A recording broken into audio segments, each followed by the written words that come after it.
Olá pessoal, como é que vocês estão? Tudo bem? Eu sou o Enki Mingroni, você está no canal Yoga Bhavani, Yoga, Vida e Consciência. E no vídeo de hoje eu vou falar um pouquinho sobre um conceito que é muito importante dentro da tradição espiritual indiana, um conceito que é muito importante, por exemplo, dentro de um texto chamado Bhagavad Gita, né? E que conceito é esse? O conceito de Bhakti. Bhakti normalmente é traduzido como devoção, e aí a gente tem, dentro daquilo que a gente chamaria de caminhos, né? Lá no Yoga, nós temos Bhakti como um dos quatro principais. Normalmente o pessoal fala de três principais, e eu aqui coloco mais um como importante também.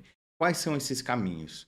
O Bhakti Yoga, o Karma Yoga, Jnana Yoga ou Jnana Yoga, como se fala, tá tudo certo. E eu coloco também ali o Hatha Yoga, né? O Hatha Yoga, e eu não faço isso só porque eu sou instrutor de Hatha Yoga, mas porque sim, Hatha Yoga é um caminho que é pouco entendido, né? Digamos assim que ele é subestimado, porque hoje Hatha Yoga ficou muito atrelado à ideia de uma ginástica. Então, talvez um dia eu também fale aí sobre o Hatha Yoga, a importância e a profundidade dentro do caminho de despertar espiritual com base lá nas tradições do yoga. Então, o Bhakti Yoga, ele é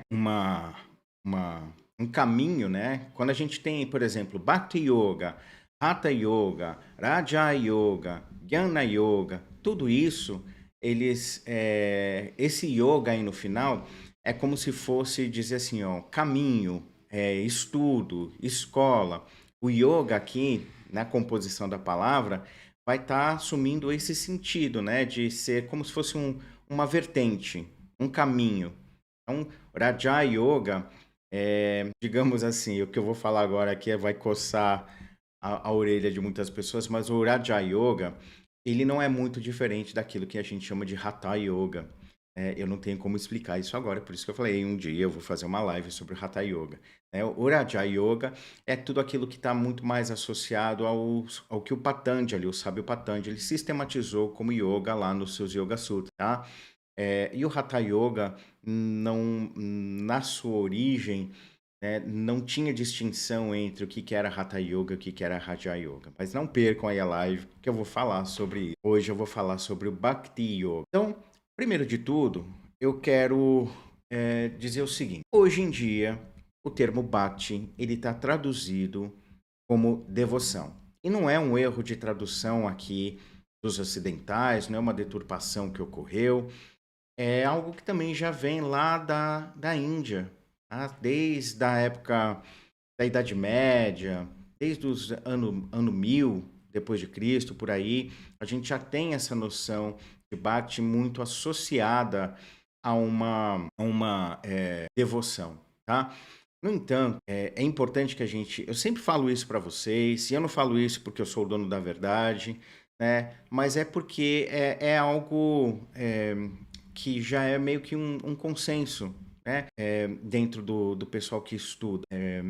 A língua sânscrita, quando ela era experimentada lá nos primórdios do que a gente está chamando de yoga, ela era uma língua viva, ou seja, uma língua viva é aquela que ela tem uma abrangência no contexto em que ela está inserida. Ela não é falada por um grupinho pequeno, ela era algo muito difundido. E por ela ser ampla e ser difundida em vários cantinhos ali na Índia, ela vai assumindo peculiaridades. Da mesma maneira que aqui no português, por exemplo, existem termos, existem uso de palavras com um sentido muito específico, por exemplo, para o pessoal do Nordeste, para o pessoal do Sul. A mesma palavra vai representar, dentro de um determinado contexto, algo um pouquinho diferente. Vai ter um uso um pouquinho diferente. Então, se no português hoje, né, com toda a abrangência, ou seja, o português é uma língua viva, a gente consegue perceber isso, identificar isso, quando o sânscrito era uma língua viva e ele estava ali sendo utilizado corriqueiramente, diariamente, lá na Índia Antiga, essas peculiaridades também ocorriam com algumas palavras. Então, Bhakti é uma dessas palavras. Por exemplo, outra palavra que tem que se contextualizar na hora que você vai traduzir é, por exemplo, o termo chakra. os termos nadis, né, ou nadis, como se fala aqui, tá tudo certo, não é aula de sânscrito aqui, mas todas essas palavras, elas precisam ser contextualizadas no momento histórico em que elas estavam sendo utilizadas. Então, Bhakti, naquele momento inicial, ele não tinha uma relação com, com a devoção em si. Deixa eu pegar a minha cola aqui, porque é muita coisa na minha cabeça, pessoal, e às vezes eu vou entrelaçando os conhecimentos, e aí, para eu não fugir do assunto, eu fiz uma colinha. Então, eu vou olhar de vez em quando aqui no lado para usar a minha colinha, tá?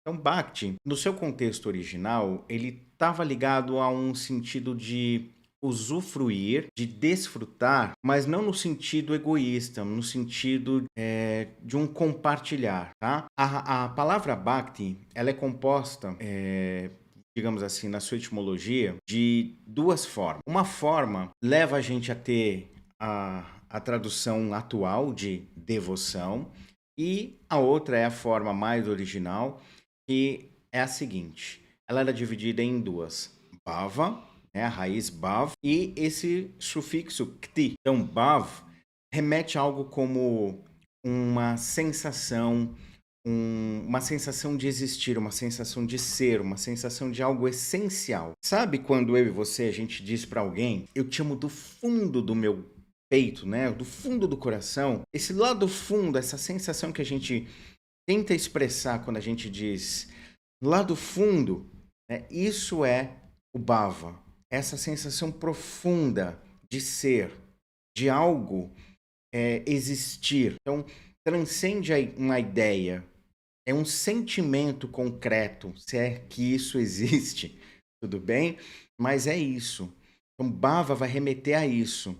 Ikti é um sufixo que denota, naquele contexto, tá? Vai denotar uma sensação de contato, de ligação, de conversa, ou de uma, como é que eu vou dizer? É isso, é uma relação muito forte, é um contato que você tem. Tá? Então, a tradução de Bhakti no seu contexto mais original remetia a ideia de você estar conectado profundamente com aquela sensação de ser e de existir, tá?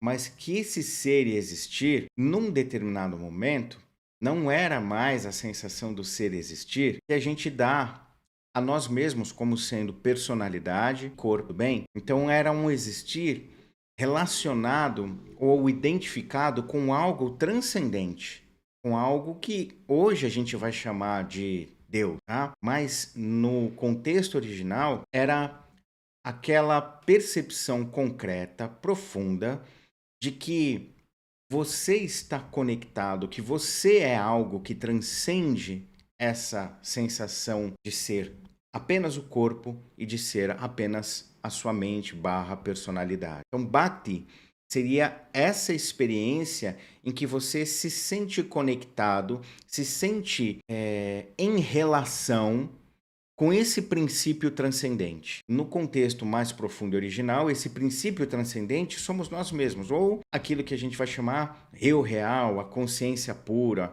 tá? Mas que nos contornos religiosos que foram se formando com o advento da cultura védica e por aí vai, esse transcendente foi assumindo aspectos, né?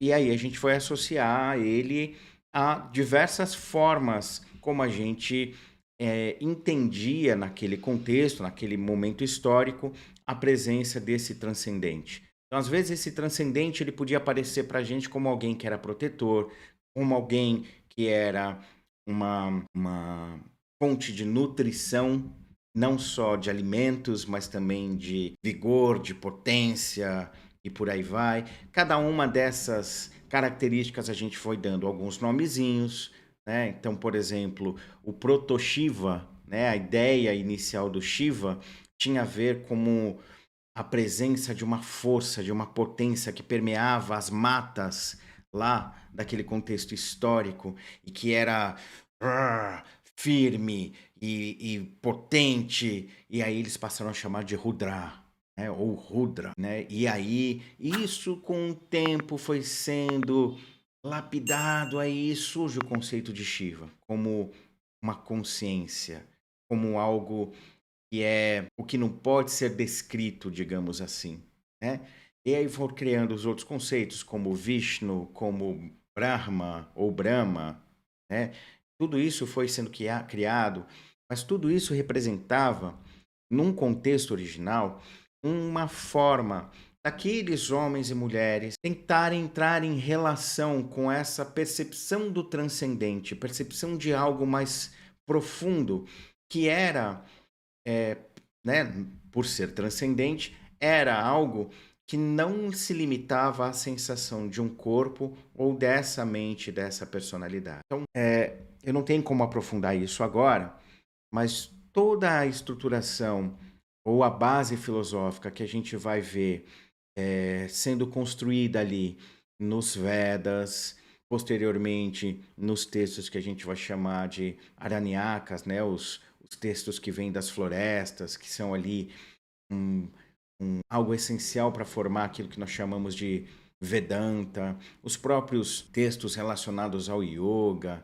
aquilo que surge paralelamente ao processo védico, que hoje nós chamamos de movimento tântrico, tudo isso que hoje a gente entende como um conhecimento, como um saber, né? Tudo isso foi uma tentativa da gente criar uma estruturação para essas relações com o dito transcendente. Mas esses primeiros yogis, pessoal, eles tinham muita clareza de que este transcendente era essencialmente eles mesmos, nos seus aspectos mais profundos, nos seus aspectos mais, de fato, reais. Então, toda a estruturação do conhecimento védico, do tântrico, tá? Tudo isso está apoiado nesse argumento central de que não há distinção entre aquilo que eu sinto ser agora, né, com aquilo que realmente eu sou no seu aspecto mais transcendente, bem? Então, foram se criando elementos para que a gente pudesse se relacionar com ele. Então, esse termo Bhakti representava esse exercício de relação com algum princípio transcendente, tudo bem? Então, vamos usufruir da presença dessa lucidez mais profunda, vamos usufruir da presença desse aspecto mais claro, mais estável de si mesmo. Era isso que remetia a Bhakti. E depois ali também tem o sentido de compartilhar, né? Então, vamos compartilhar isso. Vamos fazer essa sensação do transcendente ser instigada em quem está ao meu redor, na comunidade. Vamos lembrar que naquela época, a gente está falando aí de um período anterior a Cristo, né? Nós não tínhamos grandes cidades, né? Mas tínhamos ali grandes aglomerados populacionais, tribos, aldeias, né? Então, essa relação da partilha com a comunidade era muito importante, tá? Então, esse é o contexto em que Bhakti foi ali, não digo que ele foi inventado, não, mas que ele foi percebido, que ele foi lapidado, que ele foi evoluindo. Tá? Com o passar do tempo, essa noção do transcendente, historicamente lá na Índia, essa noção do transcendente, ela foi saindo do aspecto da relação pessoal, tá? Então, vou ser mais direto e mais simples. Com o passar do tempo, aqueles homens e mulheres indianos lá, de, sei lá, 2000, 2500 anos antes de Cristo, eles começaram a ter mais conhecimento sobre os conceitos do que experiência sobre ele. Então, digamos que essa ideia de um transcendente começou a entrar num senso comum, tudo bem? Senso comum. Então, esse senso comum, ele não é experimentado. Ele já é assimilado como sendo verdade. Então, quando começa a haver esse distanciamento entre a experiência espiritual concreta e o que eu entendo sobre algo, né, a experiência vai ficando mais pobre, a experiência vai criando espaço para ser deturpado. Então surgem nessas épocas em que esses vazios, assim, esses distanciamentos vão ocorrendo, vão surgindo ao longo da história, não só lá na tradição indiana, mas em todas as outras tradições, né? Algumas pessoas que vão tentar fazer com que fazer um chamamento para que as pessoas daquele contexto voltem a experimentar um conceito espiritual qualquer, nesse caso, a Bhakti. Aí surge lá a figura do Krishna, que vai falar sobre isso, da importância e blá blá blá. Aí tem mais um período de tempo em que esse distanciamento vai aumentando, as pessoas são muito mais é, conscientes do, do, do conhecimento em si, do que da experiência, do que seria esse transcendente. Aí surgem outras figuras, sei lá, por exemplo, a figura do Mahavira ou de Siddhartha Gautama, depois surge Patanjali, ou seja, o que eu quero dizer é que sempre vão surgir em momentos históricos algumas pessoas para dizer: ei, olha, é importante experimentar, não dá para a gente ficar só de trelelê, não dá para a gente viver só do senso comum, porque senão gera espaço para as deturpações, né? E foi nessa dinâmica de gerar espaço das pessoas criarem um senso comum, se sentirem satisfeitas em experimentar as coisas com base no senso comum, que o termo foi saindo dessa ideia de uma ligação com o transcendente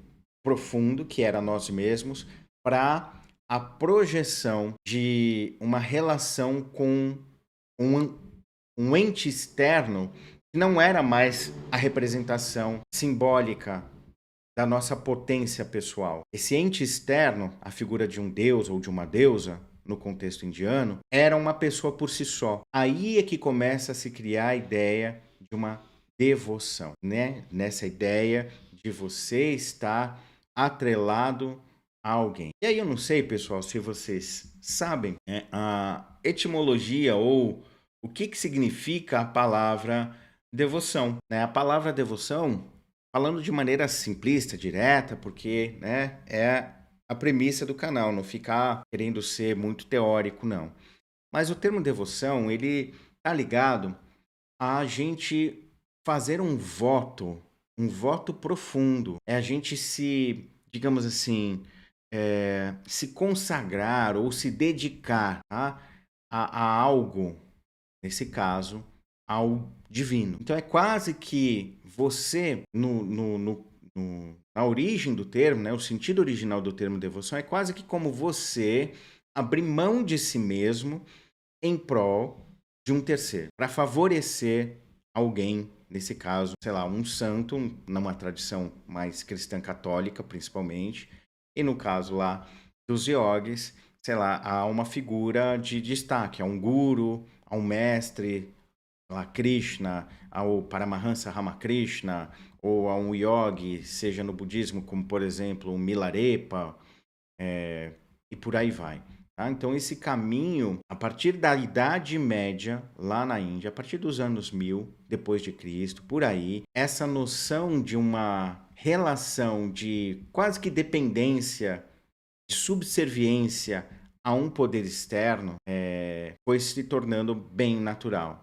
Tá? Então, por que eu estou trazendo isso? Né? Por que eu trouxe essas duas visões? Porque a visão original, ou o conceito original de Bach, né, como sendo a percepção dessa potência profunda em nós mesmos, leva ou levou, naquele contexto indiano antigo, a movimentos concretos de mudança das estruturações sociais. Vocês lembram que eu falei aqui no primeiro momento, né, que Bhakti tava a ver com tinha a ver com compartilhar, tinha a ver com um usufruir. Então, o que acontecia na experiência ou na prática do Bhakti no seu conceito original? Ponderem aí, não acreditem em mim. Quando você está aí na sua jornada espiritual, e aí você começa a perceber que para além dessa sensação do corpo, para além das ideias, das crenças, dos achismos, da cultura,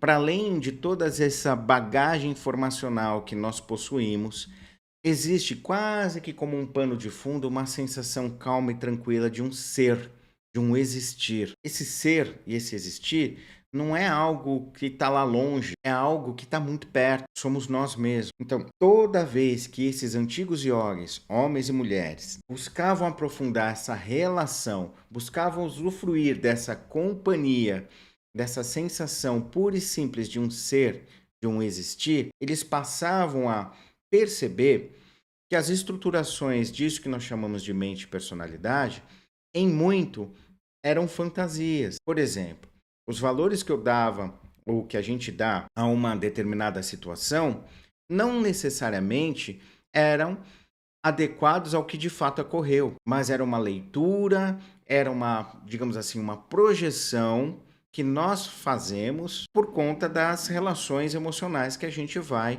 experimentando. Então, quando a sociedade vai se formando nisso que os antigos chamavam aí de senso comum, tá? Eu estou usando termos nossos aqui para tentar traduzir aí uma experiência lá de trás. Eu sei que isso é complicado e muitas vezes tende ao erro, tá?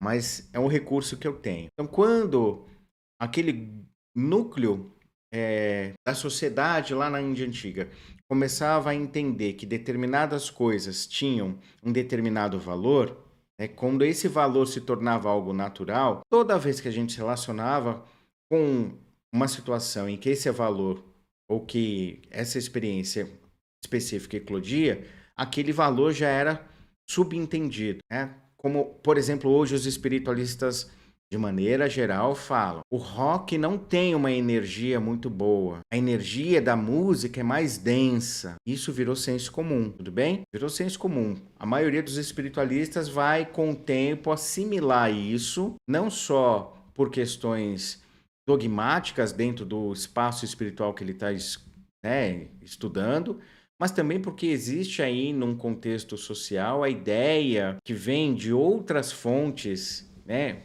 Pressões que vêm de outras fontes que vão dizer que talvez a música ela é violenta, ela é assim ou ela é assado. Então isso vai criando uma espécie de índice, né? Aqui dentro da nossa cachola que diz rock é igual a isso, tudo bem? Isso eu estou colocando de maneira ampla, extrapolando para algo que é compreendido como senso comum na sociedade. Fora isso, a gente ainda tem as coisas que a gente vai assumindo como verdades no aspecto pessoal. Por exemplo, se você em casa não tem escada, quando você olha para uma cadeira, você não vê nela só o objeto para se sentar. Você vai também observar a sua relação com o objeto e vai dizer que a cadeira eu posso sentar, mas eu também posso subir para pegar alguma coisa no alto. Se você, sei lá, porventura não tem uma cama, você vai olhar para o seu sofá e não vai ver só como um lugar para você sentar e assistir uma TV, você vai olhar como a sua cama. Então, eu estou dando esses exemplos bobos só para a gente entender que a gente também vai projetando sobre os objetos valores, significados que transcendem o conceito do objeto em si. A coisa é sempre a coisa, mas para nós, ela sempre vai ter um algo a mais, tudo bem? Sempre vai ter um algo a mais. Então, essa capacidade que eu e vocês temos de fazer essas projeções, de transformar determinadas coisas num certo padrão de percepção, num certo padrão de experiência, isso, ao longo de séculos, os indianos, lá, os sábios indianos, homens e mulheres, foram chamando de estruturações do falso eu. E tudo aquilo que nos dava a oportunidade de perceber as coisas como elas são, sem essa tendência de projeção, era o que eles chamavam de estruturação do eu real. Então, para ficar bem simples e direto, falso eu, tudo aquilo que a gente que está estruturando, que gera estruturação na gente de percepção com base em imaginações, em crenças, em achismos, em alienações, em abstrações, toda essa parafernália que a gente vai utilizando para chamar o nosso mundo concreto do dia a dia de mundo, para chamar nós mesmos de nós mesmos. João de João, Maria de Maria. Ah, eu sou assim, eu sou assado. Muitas vezes a gente não é assim ou assado, mas a gente se moldou a ser assim ou assado. por N motivo. Então, da perspectiva dos yogi, toda essa relação que a gente vai criando é o que eles chamam oriunda do falso eu.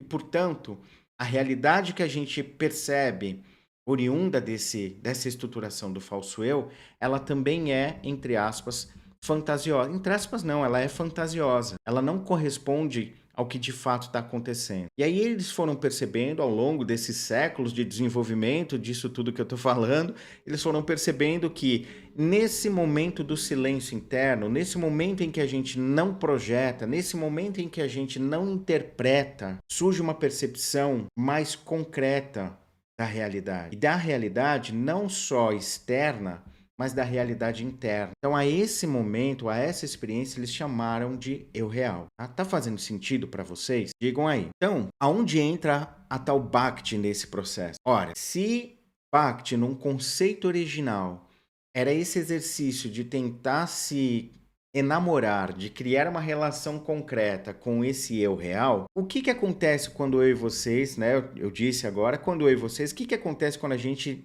vive esse eu real? O que acontece quando a gente não projeta ansiedades, expectativas? Quando a gente desnuda a realidade das nossas fantasias, a gente enxerga as coisas como elas são, ok? Então, dentro de um contexto, e isso aqui que é o importante, que na verdade é o motivo de eu fazer essa live.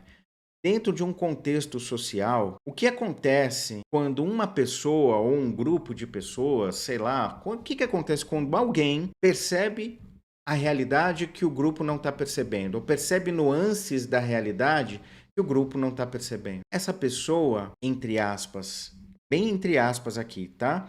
Mais desperta, ela vai, de alguma maneira, servir como uma espécie de motor para engendrar algum tipo de mudança. Então, se a gente está vivendo num contexto, lembra que eu estou falando aqui de Índia antiga, tá? Não estamos falando de uma cidade com mais de 100 mil habitantes, não estou falando de uma coisa assim. Estou falando de aglomerados populacionais, pequenas cidades que tinham, sei lá, 10 mil habitantes, 15 mil habitantes, tivesse 1.000 habitantes, entende? Quando você, dentro de um grupo humano, percebe que tem algo na realidade experimentada que não é bem o que é dito, você se torna naturalmente uma pessoa que vai dizer: ei, mas espera aí, não é bem assim. Ei, vem cá, por que a gente está fazendo isso? Por que né, que essa coisa tem esse valor? Estou aqui simplificando demais, eu sei, mas é mais ou menos para... Estou fazendo isso para tentar trazer esse exercício da gente entender como é que surge, naquele contexto antigo, o impulso para a modificação, o impulso para o aperfeiçoamento. Eles percebiam, sei lá, um desarranjo na estrutura social, eles questionavam por que isso está acontecendo. Lembra? Bhakti, o conceito original era usufruir de quem? Da presença dessa lucidez, desse eu real. E a partir daí, compartilha. A partir daí, compartilha. Então estou um pouco mais assenhorado de mim mesmo como eu real. Isso naturalmente vai se expressar nas experiências que eu tenho no dia a dia. Então eu vou ficar um pouco mais lúcido, tá? Falando de uma forma mais simples. E essa maior lucidez vai fazer com que eu perceba coisas nas estruturações sociais, nas relações, na maneira como eu mesmo me enxergo, na maneira como eu enxergo o mundo, na maneira como o outro está se enxergando ou enxergando determinadas circunstâncias ou situações. Eu vou enxergar isso de uma maneira muito mais aprofundada, de uma maneira muito mais clara. E com isso eu vou ser um pouco mais crítico. E esse nível de criticidade vai engendrar, muito possivelmente, impulsos de mudança, impulsos de correção, tudo bem? Caras como Krishna, por exemplo, ou os caras que a gente chama de avatares, tá? Ou os grandes mestres, não precisa ser um Krishna, vamos, sei lá, vamos pegar aí um São Francisco, uma Madre Teresa, vamos pegar um Padre Júlio Lancelotti, vamos pegar você. Quando você, dentro de uma dinâmica, percebe que tem algo que não tá legal, o que você tenta fazer? O ideal, né, é a gente chegar e falar assim: olha, essa dinâmica não tá legal, eu não tô gostando disso que você tá fazendo. Mãe, pai, que tá aí assistindo esse vídeo, quantas vezes você chegou e falou assim: poxa, não dá pra ser desse jeito, não de uma forma grosseira, mas eu tô brincando aqui. Você já fala: ó, não dá, há muita bagunça, ou criançada, ou galerinha, ou que for, né? Vocês têm que participar mais. Isso aqui é um ambiente de todo mundo, não é um ambiente de um só, né? Então, assim, quem é um pouco mais consciente e percebe as nuances das estruturas, de alguma forma vai ser mais crítico em relação a essas estruturas e vai engendrar uma ação para mudar aquelas estruturas. Então, esses caras que nós chamamos de sábios, homens e mulheres aí, os realmente lúcidos, sempre atuaram na realidade material concreta e não na realidade imaginária ou metafísica. Krishna só foi Krishna não porque ele ficou meditando e ficou mexendo energia para tirar as ordens do mal e os obsessores dos Pandavas. Krishna foi Krishna porque ele atuou contundentemente na realidade material concreta. E o que é a realidade material concreta? É aquela que o eu real observa. Não é aquela que o falso eu está percebendo. A realidade do falso eu, mesmo dentro de um aspecto espiritual, vai ser: precisamos elevar a nossa vibração, precisamos manter uma sintonia elevada. Não se envolve com essas questões, direita, esquerda. Isso baixa a sua vibração. É isso que eles querem, entende? Eu não estou aqui falando que você tem que ser de esquerda ou de direita. Estou falando principalmente dessa característica de alienação. Não vamos observar essas questões que são mundanas. Todos vocês, em algum momento, já escutaram alguém, em algum contexto espiritual, falar de algo mundano. Isso é mundano. Muda o nome mundano e coloca: isso é denso, isso é grosseiro, isso não tem uma boa vibração. Qualquer outra coisa nesse sentido. Tudo isso, do ponto de vista desses antigos yogis, tem a ver com o falso eu. Por quê? Porque eles são projeções, essas coisas são projeções de valores e significados que muitas vezes são construídos com base em estruturações ideológicas, dogmas, com base em fantasias ou naquilo que é, entre aspas, metafísica. Mas aí quando você pega uma figura como São Francisco, ele não se tornou São Francisco porque ele ficou metafisicamente pensando em coisas. Não que isso não seja importante, você ter, sei lá, uma perspectiva do transcendente, mas essa perspectiva do transcendente, ela só tem de verdade concretude quando você consegue trazer isso para a realidade material concreta. Então, Krishna atuava na realidade material concreta. Jesus atuou na realidade material concreta. Mas Jesus fez milagre. Isso é o que diz os textos. Mas talvez o maior milagre que ele tenha feito foi conseguir abrir a cabeça, nem que seja de uma pessoa dentro daquele contexto, para a possibilidade deles serem mais do que aquilo que eles estavam acreditando ser. Tá? E não com palavrinhas doces do tipo: vós sois Deus, como está ali na Bíblia. É muito provável que Jesus, dentro do seu processo de atuação, tenha mostrado de uma maneira contundente para aqueles que estavam ali perto dele que eles eram algo muito mais concreto, vivo e pulsante do que as ideias que essas pessoas tinham a respeito de si mesmo. Então, Krishna, Jesus, Buda, Mahavira, Milarepa, nomeia aí, né?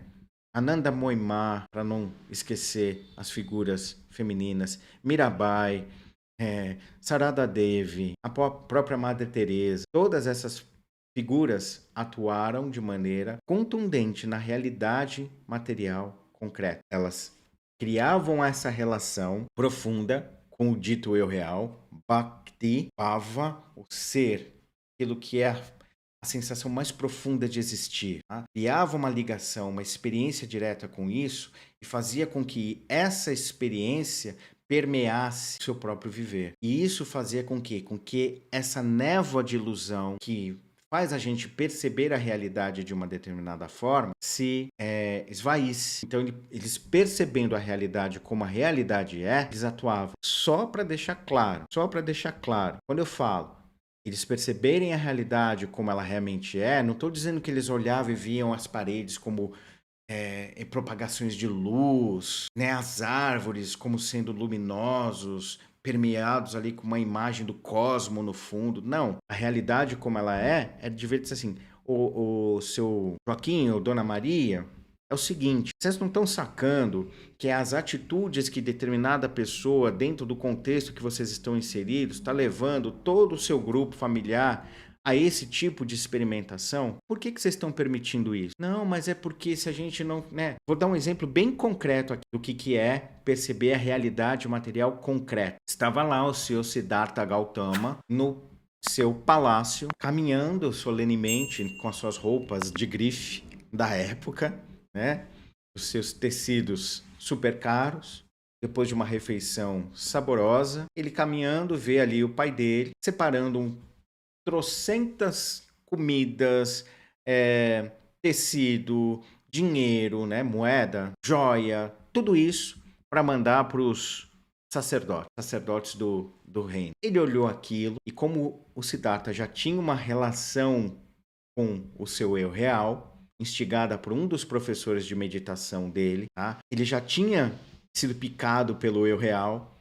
Ele olhou aquilo e falou assim, mas pai, por que a gente está dando tanto recurso para essas pessoas? E aí o pai falou, não, filho, veja bem, a gente precisa dar esse recurso porque esses são os caras que vão fazer as orações, que vão fazer os rituais, e assim esses rituais, essas orações vão agradar os deuses vão trazer a chuva, a abundância, blá blá blá, e com isso a gente vai conseguir ajudar melhor o nosso povo. E o Siddhartha simplesmente olhou para ele e falou assim, mas pai, por que então a gente mesmo, nós mesmos, não pegamos os recursos e distribuímos para as pessoas? Por que a gente não pega essa, entre aspas, essa grana toda que a gente está dando aqui para esses sacerdotes, por que a gente não distribui para o povão? E o pai, ainda no looping, falou, não, mas veja bem, se a gente não propiciar os sacerdotes, os deuses vão ficar revoltados. O pai estava experimentando a realidade com base no falso eu, e o Siddhartha com base no eu real. Vocês entendem? Então não é que o Siddhartha estava vendo anjos e símbolos tocando e alguém dizendo, olha, perceba a Maia, olha,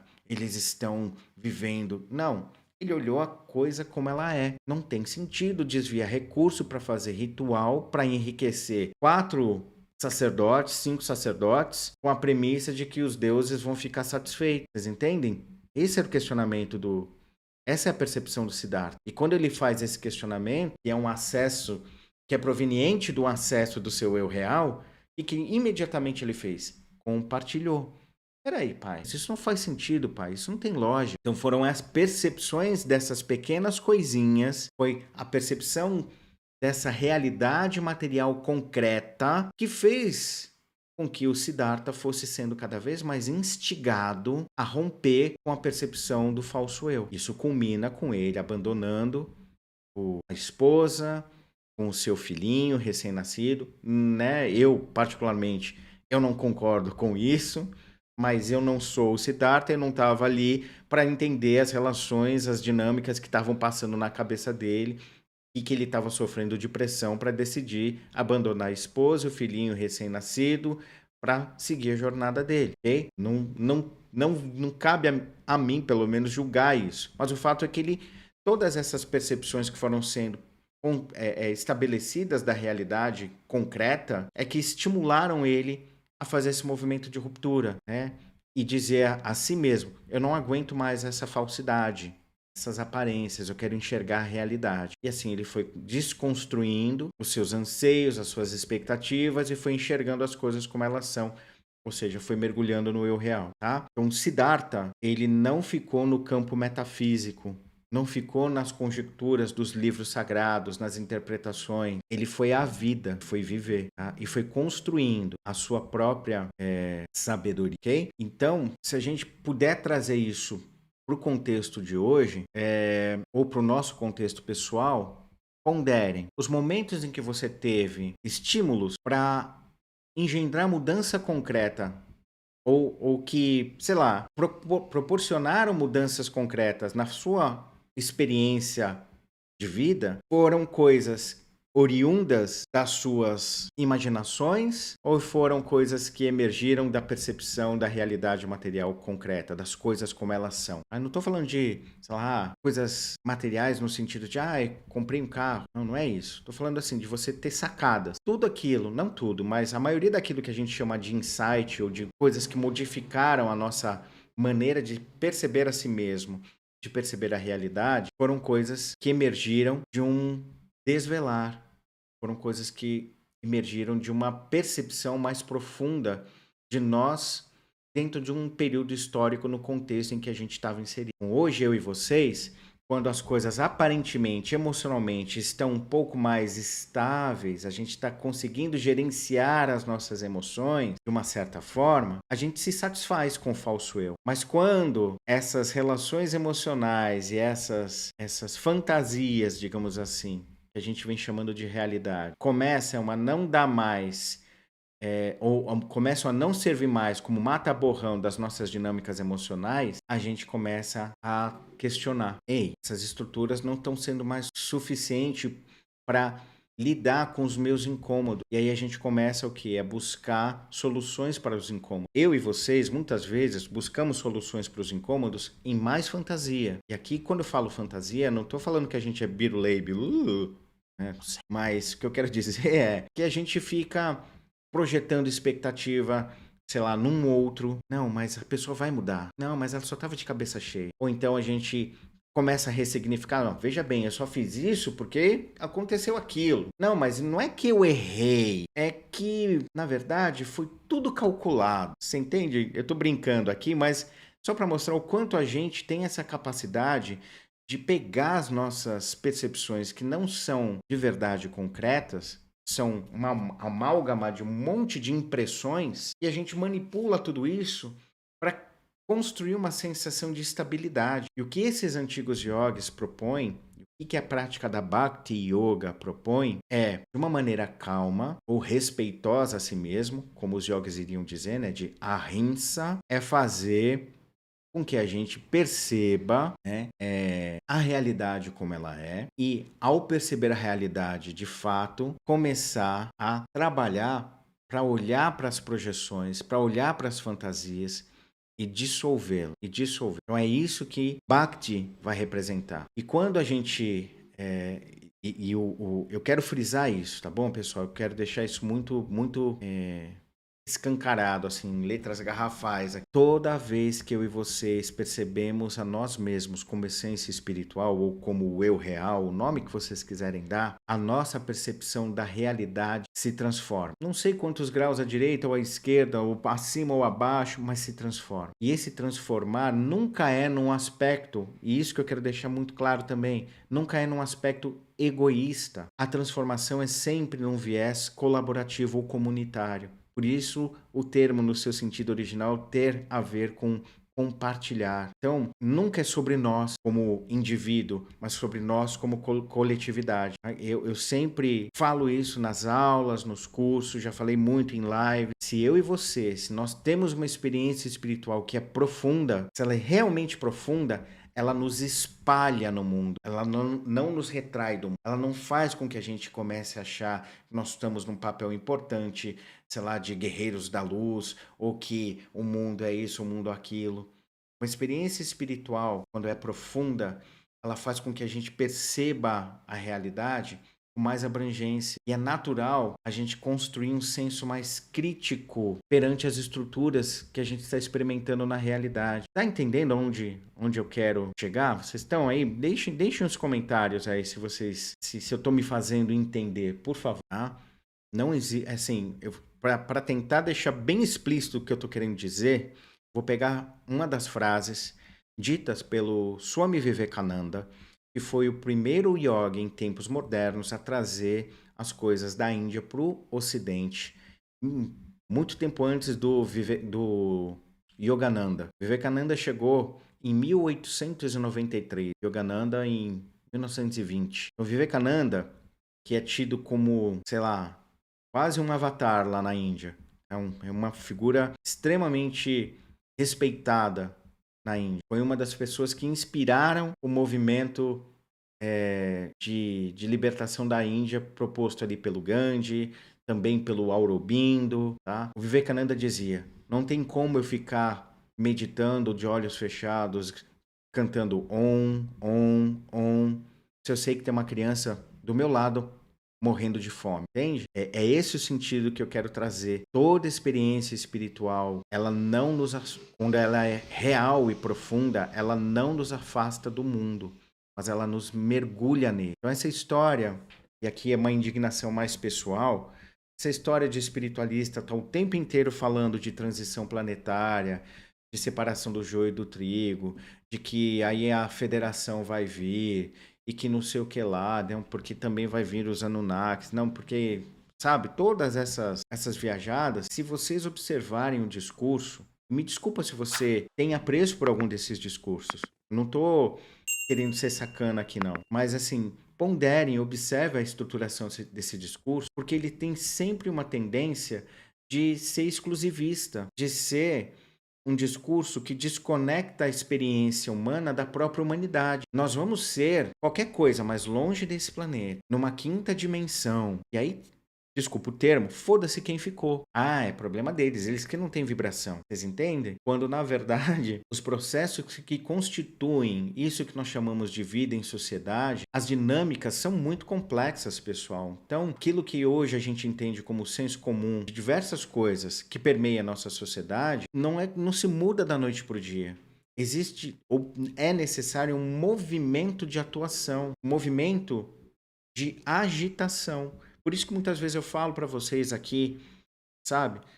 Se a gente não ocupar o espaço para falar as coisas de uma maneira mais lúcida, mais clara, mais pé no chão, quem é que vai ocupar esse espaço? Quem está falando que Javé sucumbiu num outro universo, que Krishna é avatar de Shiva. São essas pessoas que vão preencher esse espaço. Você fala, não, mas peraí, Shiva não... Não, mas eu confrontei na verdade, assim, eu confrontei e falei, ó, essa informação tá falsa. A pessoa estava dando essa informação não é verdade. Shiva não tem avatar, porque o conceito do qual Shiva emerge remete à ideia de Shiva ser a consciência, ser a nossa essência mais profunda, aquilo que não pode ser mensurado como sendo isso ou aquilo. Não dá para pôr atributo. Shiva não tem avatar. E os avatares, né? Eu não expliquei isso no meu. Aí uma das pessoas que gosta desse senhor que fala essas coisas, falou, não, mas é porque ele já explicou isso. É que de verdade os hindus acreditam que Krishna é um avatar de Vishnu, mas como ele viveu com esse pessoal, ele viveu com a Trindade, ele sabe que Shiva e Krishna é um avatar de Shiva. Um nível de argumentação. Tenho dito a vocês, né? Observem a realidade através da realidade, porque se a gente observar a realidade através das fantasias, o que a gente vai ver é a construção de fantasia em cima de fantasia. Então, assim, o discurso dessa pessoa, desse senhor que fala tudo isso, é um discurso coerente, mas o axioma, o argumento central que ele usa é totalmente falso, então não adianta aquela coerência, aquela sensação de erudição, só está servindo para criar mais fumaça, mais torpor, tá? E para aquelas pessoas que estão experimentando isso, tá tudo bem. Eu não estou dizendo que a gente tem que fazer uma cruzada. Eu estou dizendo, ou compartilhando aqui, uma experiência, uma forma de mostrar a vocês como a experimentação que nós diariamente fazemos desse falso eu é capaz de criar realidade nesse nível. Tem um universo paralelo. Esse universo tinha os seres lá e esses seres estavam sucumbindo. E aí eles resolveram criar esse universo para tentar salvar alguma parada daquele outro universo.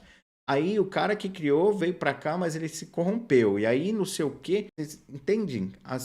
Como é mirabolante. E aí põe uma coisa aqui, um javé a colar, e depois é muito mirabolante, tá? Mas isso preenche emocionalmente. Da mesma maneira como, eu não sei quem ganhou, os torcedores de Botafogo ou de Atlético podem estar ou felizes ou tristes, porque ganharam ou não um campeonato de futebol, tá? Então esse nível, que eu quero dizer aqui, não é que torcer para time de futebol é uma bobagem, não é isso. O que eu quero dizer é que o nível de entretenimento ou de preenchimento emocional que as pessoas que foram assistir o jogo de futebol estão tendo não é diferente do nível de preenchimento e entretenimento emocional que essas pessoas que estão acreditando nessas paradas todas estão experimentando. A essência da experiência é a mesma e tá tudo bem, porque o foco do encontro aqui não é julgar. O foco desse vídeo é trazer a importância da gente se atrelar ao eu real. Tentar enxergar a realidade de uma forma mais radical. E aqui radical não no sentido do... mas no sentido de Radical vem de buscar a raiz, de tentar entender de maneira mais profunda as coisas, tá? Então, o que é que leva uma pessoa a ser crente num discurso de uma pessoa que alega que viveu com a trindade Brahma, Vishnu e Shiva? O que leva a uma pessoa, seja ela quem for, a sentir conforto nessa narrativa? Por que isso está ocorrendo? Por que isso ocorre conosco? Porque eu posso estar aqui falando, sei lá, desse exemplo aí de Brahma, Vishnu e Shiva, de tentar achar conforto aí, mas, de repente eu posso achar conforto em outras paradas. Posso achar conforto, no meu caso, sei lá, na música, em escutar Beatles ou Boards of Canada. São coisas que eu gosto. E aí? A diferença está na forma como eu vou me relacionar com esse conforto. Eu posso assistir um jogo de futebol e me emocionar com o jogo de futebol, sabendo que esse entretenimento é só isso, um entretenimento. Sabendo que isso me fez me alegrar, ficar com raiva, ficar ansioso, mas que assim que a experiência acaba, eu tô razoavelmente estável. Posso ter ficado bravo, mas falar, caramba, esse time, ou posso estar feliz falando, pô, até que enfim, ganhamos. Mas isso não vai ser preponderante para mudar as estruturações daquilo que eu sou. Pessoas, se vocês não acreditam em mim, ponderem.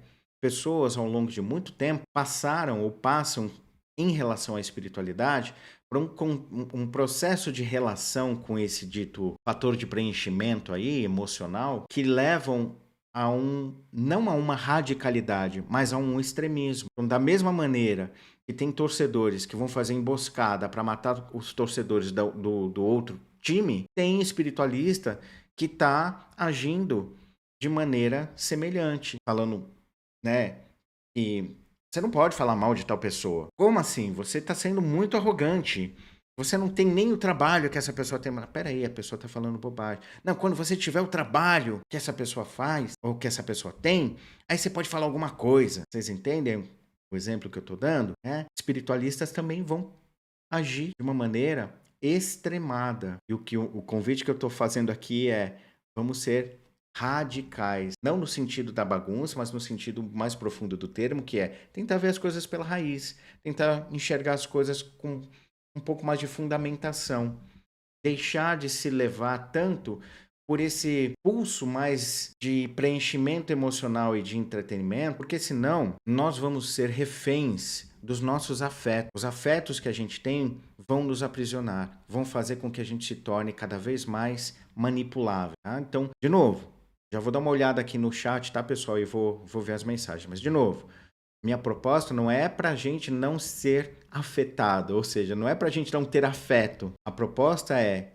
que a relação que eu tenho com os meus afetos seja lúcida. A relação que eu tenha com isso seja lúcida. Aí entraria num exercício lá do Raja Yoga, que é um dos passos que o Patanjali coloca, que é o Pratyahara. Estava falando de Bhakti e agora eu vou falar de Pratyahara. Pratyahara normalmente é traduzido como abstração sensorial, introspecção. O que para os antigos yogis representava?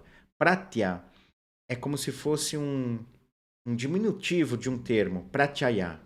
Significa tudo aquilo que é um objeto, tudo aquilo que cria ou ocupa um espaço na nossa mente. Então, o objeto ele pode ser uma coisa concreta, pode ser uma pessoa, pode ser uma ideia, uma ideologia, pode ser uma sensação, uma emoção. Para o yoga, tudo isso se encaixa no pratyaya. Hara significa aquele que conquista, aquele que subjuga ou aquele que elimina, né? Como um destruidor. É um dos epítetos do próprio Shiva e também de Vishnu, né? Shiva a gente fala Hara e Vishnu a gente fala Hari, né? Então dá essa ideia de alguém que tem uma potência, de alguém que tem um comando, de alguém que exerce um controle, tá? Aqui esse controle é no sentido da subjugação mesmo. Então Pratyahara é a prática, o exercício que esses antigos yogis também observaram ser muito importante de, em vez dos objetos me subjugarem, eu subjugar os objetos. Ou seja, não tem problema eu me entreter com Beatles, com o futebol. O problema está em o futebol e os Beatles me subjugarem. Esse é o problema. De uma outra maneira mais simplista, o que eu falava para os meus alunos é: desejar não é ruim. Ruim é se perder nos desejos. Você ter um desejo não é problema. O problema é se perder nele. O problema é quando os objetos, de maneira geral, eles direcionam a nossa experiência. Então, eu posso entrar em contato com qualquer objeto. Se eu tiver ancorado na percepção disso que os jogos chamam de eu real, a experiência com esse objeto não vai ser preponderante para me tirar desse contato. Por isso que os caras falam, Bhakti Yoga é algo muito importante. Por isso que o Krishna falava, Bhakti Yoga é mais importante. Tem uma passagem no Gita que eu vou só alegoricamente trazer aqui, não é nada literal. Então o Arjuna estava lá no campo de batalha, daí ele fala assim, pô, Krishna, tem hora que você fala aqui que é importante a gente ter discernimento, conhecimento. E tem hora que você fala que a gente tem que ter experiência, tem que fazer. Qual dos dois é melhor? Aí o Krishna fala, olha, qualquer um. Por quê? Aquele que tem uma relação sadia com o conhecimento, cedo ou tarde vai entender que precisa da prática. Ele vai para a prática, ele vai para a ação. E aquele que tem a ação, cedo ou tarde vai entender que precisa do conhecimento. Um leva ao outro. Mas de todos os yogi, o que eu mais gosto, ou o que mais eu tenho carinho, é aquele que se entrega a mim. Aí quando ele fala esse se entrega a mim, ele não está falando a Krishna como pessoa, como indivíduo, mas como o eu real, como o Brahman. Então, aquele que repousa em mim é o mais importante. É esse que eu mais tenho estima. Não é que é o mais importante, é isso que o Krishna fala. É a esse que eu tenho mais estima. Aquele que repousa em mim. Então, nesse sentido, a gente pode até achar que é uma devoção, mas não é devoção no sentido de você, desculpe, vocês estarem fazendo um voto, de você estar se sacrificando, como no sentido da palavra devoção, mas é no sentido do Bhakti no contexto original, de você, ao sentir essa potência da real existência, você permear a realidade com isso. Tudo bem? Vou dar uma passada aqui no chat. Boa noite, Érica. Boa noite, André. Boa noite, Rick. Obrigado pela presença de vocês. O senhor me colocou aqui, eu não consigo controlar meu vício em apostas, é um absurdo, o governo permite isso irrestritamente. Eu também acho. Eu sinto muito por você e por quem também está perto de ti, né, que está experimentando isso. Procura ajuda, ajuda médica mesmo, tá? Existem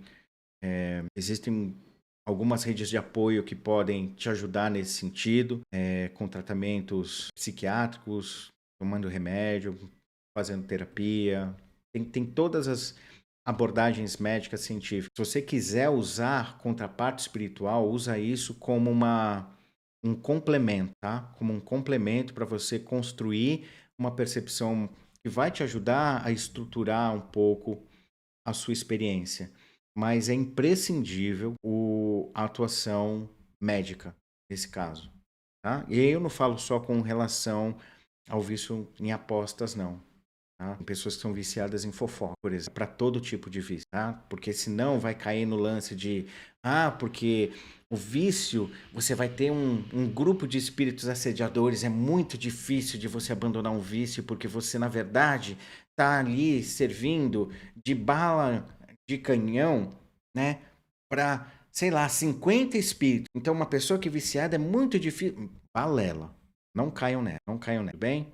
Então, boa sorte e todo o meu carinho para você. O Rick coloca aqui, quando eu falei sobre devoção, ele falou: bom saber disso, porque eu nunca consegui ter a devoção que os religiosos têm em relação a um santo ou algo do tipo. Boa noite, Patrícia.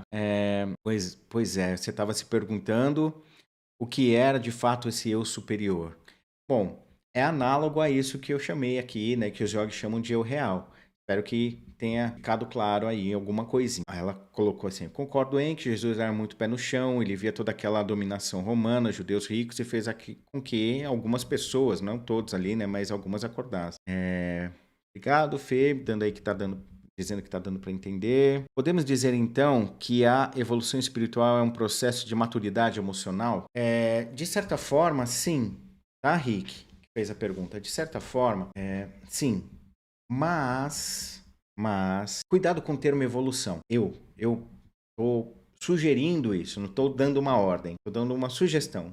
Cuidado com esse termo evolução, porque esse termo evolução faz com que a gente fique também preso à sensação e à estruturação de que tudo precisa de um processo. Só consigo amar quando eu abandonar a minha raiva. Isso não é verdade. Eu só consigo ir ao ponto B se eu sair do ponto A. Não é verdade. Não espiritualmente falando. Nesse exato momento, não tem nada de verdade que nos impeça de amar, porque todos nós, de alguma maneira, já experimentamos e sentimos o amor. Tá? Então, nesse exato momento, não tem nada que nos impeça de amar, a não ser nós. Não tem nada impedindo a gente olhar para o lado, aonde a gente está agora, e verter um eu te amo profundo, lá do fundo do coração, como bava. Não tem nada que está impedindo a gente de expressar essa profunda abrangência do eu real. Nada, a não ser nós mesmos. Então, não é a questão de um processo de evolução, não é sair de um estágio para chegar no outro. Não do ponto de vista dos yogis. Eu sei que tem outras tradições que vão até falar sobre isso e vão dar base e ênfase a isso. Do ponto de vista que eu estou tentando compartilhar para vocês, a possibilidade apresentada não é uma regra, mas a possibilidade apresentada é essa. Pode simplesmente realizar, experimentar de maneira concreta. Ah, mas poxa, eu sinto dificuldade. Por isso que a gente precisa sair das abstrações e colocar a cara a tapa. Dar a cara a tapa. Quando a gente fala, por exemplo, dessa questão aí chamada amor, mesmo que seja que nós chamamos de um amor romântico, amor é amor. Pro yogi não tem amor de mãe, amor de pai, amor pelo pet ou amor romântico. Não tem. Pro yogi, amor é amor. Se você ama, você ama. Né? Não tem essas subdivisões. Por conta até mesmo dessa forma como eu expliquei, deles tentarem enxergar a realidade. O amor é amor. Nós, na nossa necessidade de tentar catalogar, a gente diz amor romântico, amor disso, amor daquilo outro. O yogi, amor é amor, tá? Mas vamos lá. Nessa experiência do amor, se pegando com base o que eu expliquei a vocês sobre Bach, na hora que você experimenta o amor, ou que você tem esse amor ele é imediatamente compartilhado. Bem, de outra maneira, eu disse aqui a vocês que, olha, uma vez que a gente mergulha, ou experimenta, ou sente o eu real, do jeitinho que vocês puderem, tá? Todos vocês que estão me escutando, pode parecer arrogância da minha parte, mas não é. Mas eu tenho absoluta certeza que todos vocês já experimentaram esse eu real. Todos vocês já tiveram essa sensação profunda de ser, de existir. Uma sensação de que vocês são algo que transcende essa personalidade, transcende essa sensação do corpo. Que vocês são algo que eu vou chamar aqui, para ilustrar, daquela sensação que pode estar caindo o mundo na sua frente. A situação externa pode estar extremamente complicada, mas lá no fundo parece que tem uma sensação de tranquilidade. Parece que tem algo que está te dizendo, tá tudo bem, ou vai ficar tudo bem. Essa força inquebrantável, essa certeza inquebrantável, esse silêncio por trás de toda a turbulência, isso é o eu real, tá? Então, eu arrisco dizer aqui que todos já sentiram. E no momento em que a gente começa a ter essa experiência de uma forma um pouco mais corriqueira ou mais lúcida, não é um exercício, eu falo assim, agora eu vou enxergar a realidade pela realidade. Não, é natural. Quando você está ali repousando no eu real, é natural essa percepção, esse espalhamento da percepção mais profunda e mais ampla. Da mesma maneira, quando você está embebido de algum sentimento, e não de uma emoção, mas de um sentimento, é natural a propagação dele. Por mais que você não esteja pensando nele. Então, se você já amou, é natural que você propague o amor. Se você, de alguma forma, é feliz, é natural você propagar a felicidade. Não porque você sai saltitando e contando piada, mas porque isso lhe é natural. Tanto que você compreendeu ou absorveu dessa experiência que eu estou chamando de felicidade. Você está propagando isso, né? Então, com relação ao amor, é a mesma coisa. A gente não precisa ficar forçando, agora eu vou ser compassivo. Não, essas coisas vão sendo expressadas naturalmente e vão permeando. A gente vai compartilhar naturalmente, tá?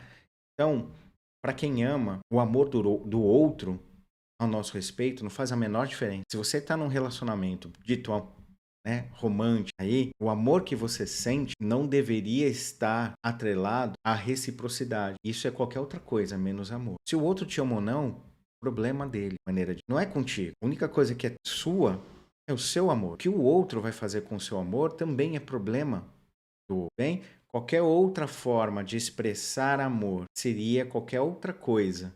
Seria digamos assim, o falso eu tentando colocar uma roupagem em uma percepção que é do eu real. O falso eu, ele tenta roubar, nos assaltar constantemente. A realização é algo que é um fato. Disse a vocês, não há esforço para a gente expressar aquilo que já é realizado. Isso ocorre naturalmente. No entanto, as pressões, eu vou colocar de outra maneira. No entanto, eu e vocês vivemos sobre uma estruturação social, política, econômica. Tem muito, muito do falso eu e pouco do eu real. Então, as pressões que o falso eu exerce sobre nós são enormes. Então, eu preciso, aí como um exercício, ter sempre o discernimento, a ponderação, atuando. Senso crítico, senão ferrou. Obrigado aí, Bad Buda. Bom, pessoal, para terminar, para terminar esse vídeo sobre Bhakti, sobre a importância da Bhakti não como devoção, eu vou trazer aqui a experiência do Ramakrishna de uma forma bem resumida, não vou trazer como foi numa outra live, mas vamos lá. Quando o Ramakrishna encarnou, foi em 1836, se eu não me engano. Ele reencarna numa região da Índia que é conhecida como Bengala. Lá naquela região, ela historicamente sempre foi uma região de uma ebulição cultural muito forte, porque ela era um dos caminhos da rota da seda, né? Aquela rota de comércio que saía da China, passava por lá, chegava até o Irã, né? A Pérsia naquele contexto, acho que se bobear deve ter ido até além, mas aquela região em si era uma região historicamente de efervescência cultural. Quando os ingleses chegam e tomam a Índia, 1700, por aí, aquela região ela tentou, ou sempre fez, de alguma maneira, um processo de resistência à dominação britânica. Então, pelas características culturais e históricas, aquela região tinha bastante intelectuais, tinha bastante artísticas, tinha bastante filósofos, né? Porque era característica. Né? Por essa era uma região muito tolerante em termos religiosos, por conta de ser uma passagem, um fluxo de muitas culturas, de muitas pessoas. Então, na época que o Ramakrishna nasce nessa região, estava começando um movimento chamado Renascença Bengali. Essa Renascença Bengali, mantidas devidas, é só um exemplo para vocês terem uma referência, tá? Não, assim, ela poderia ser, como referência, colocada aí como se fosse a nossa Semana de Arte Moderna aqui em 1922. Né? Grupo de artistas, de intelectuais, de pensadores que resolvem propagar ou fazer um boom da cultura num determinado período histórico. E lá na Índia foi por aí, 1850, foi até a independência da Índia, 1947. Não foi essa renascença, ela não foi algo combinado, do tipo o Rabindranath Tagore conversou com o Vidyasagar e falou, vamos fazer um negócio. Não. Como eu disse, era da natureza daquele contexto esse burburinho cultural, filosófico. E essa era a maneira que eles tinham de apresentar resistência ao domínio inglês. Porque os ingleses, de maneira sistemática, destruíam os textos sagrados, mudavam as traduções, fizeram toda uma campanha cultural de dizer que tudo aquilo que os dois acreditavam era só fantasia, que na verdade a cultura inglesa barra cristã era a que é verdade. Como assim? Afinal de contas, o mundo surge com um dilúvio. Com um dilúvio não, com a Gênesis lá. E não tem como essas datas que vocês colocam nos seus textos, ou indianos, isso ser verdade. Porque a Terra tem essa idade. Tudo ocorre a partir da Gênesis. Vocês estudam e vivem aí, tudo isso é balela. Então, durante 300 anos, foi esse o movimento que os ingleses fizeram com a cultura indiana. E lá na região da Bengala, houve esse movimento de resistência. Tá? Então surgiram figuras, como eu disse, como Rabindranath Tagore, o Vidyasagar. Tem mais um cara que me foge o nome agora, que ele foi fundador de uma vertente do hinduísmo. Não é uma vertente, era uma organização. Não posso dizer que era uma igreja, mas era uma forma de atuar sobre o hinduísmo. Foi conhecida como Brahmo Samaj. E esses caras dessa região, nesse período, eles estavam sempre muito preocupados com a questão social, porque os ingleses estavam transformando cada vez mais a Índia num país cada vez mais pobre. Então era exponencial. A Índia estava empobrecendo cada vez mais, né? E quem era rico tinha ali uma relação de compadre com os ingleses, se tornou mais rico. E os ingleses, obviamente, se tornaram mais ricos, e quem era pobre foi se tornando cada vez mais pobre. Então, vários movimentos espirituais surgiram naquela época com essa visão de atuação social. Mas não é a atuação social que eu sinto que tem o seu valor, tá? Não estou desmerecendo, não, que você só dá comida. Era uma ação social de trazer representatividade, de fazer com que, por exemplo, práticas absurdas que eram ainda feitas, o sati, né, que consistia em a viúva se atirar na pira funerária para morrer junto com o marido, tá? Isso era uma prática que era tradicional dentro do hinduísmo, não só naquela região, mas os caras daquela região começaram, né, os homens e mulheres, começaram a trabalhar para a erradicação disso, para mudar a posição da mulher dentro da sociedade. Então, desde 1850, por aí, esse tipo de movimento já era forte lá na região da Bengala. E quando o Ramakrishna chega, ele chega e a figura, né, a presença dele, é uma figura que traz essa importância da Bhakti, novamente. Não como uma devoção a Deus, apesar dele ficar em êxtase de amor por Kali, né? A figura dele como propagador da Bhakti tinha muito também, o que as pessoas não falam, né? De trazer questionamento, de trazer a percepção da realidade concreta em que ele estava inserido. Então ele ficava lá nos ditos samadhis, né, às vezes por 7, 8, 10 horas em estado estático, num transe, em que o corpo todo ficava frio, como se ele tivesse morto, só o topo da cabeça aquecido. Ele chegou a ficar alguns dias assim, né, tendo que ser alimentado ali, colocando água, né, leite, para sustentar o corpo. Então, o mesmo cara que tinha essas experiências profundas, ele não saía dizendo que tudo é uma ilusão. E não, na hora que ele era convidado para dar uma palestra ou ir visitar a casa de alguém, ele só ia quando ele tinha o dinheiro para pagar o cocheiro, para pagar o transporte. O quarto dele era super arrumadinho. Então, sim, por mais que esse cara tava mais no mundo da lua, entre aspas, que aqui, na hora que ele estava aqui, estava inserido nesse. Então ele começou o Ramakrishna dessa forma, e eu estou falando bem de maneira resumida mesmo, tá? Ele começou a influenciar a juventude bengali daquele contexto. Então, ele foi perseguido, começaram a falar que ele era um louco. Os ingleses, os guardas ingleses passavam por lá no templo onde ele estava e ficava, você é o cara que fala que o divino está em tudo, né? Então, o divino está em tudo? Tá, o divino está em tudo. Ele está em mim? Tá, ele é você. Ah, então ele está aqui nesse cocô? Sim, com certeza. Então come esse cocô. E aí forçavam ele a comer o cocô. Entendeu? Era assim as abordagens. Enfim, Ramakrishna ele serviu como uma base para influenciar a juventude, serviu de referência para movimentos de libertação da mulher, movimentos feministas, de fato. Serviu posteriormente, né, através do Swami Vivekananda, que eu citei, serviu de influência para não só o Rabindranath Tagore, mas para o Aurobindo, para o próprio Gandhi, tá? E para outras pessoas que estavam ali trabalhando de uma forma a construir uma sociedade mais justa, que culminou com o movimento de libertação da Índia. Acontece que, na mesma medida em que Vivekananda surgiu para falar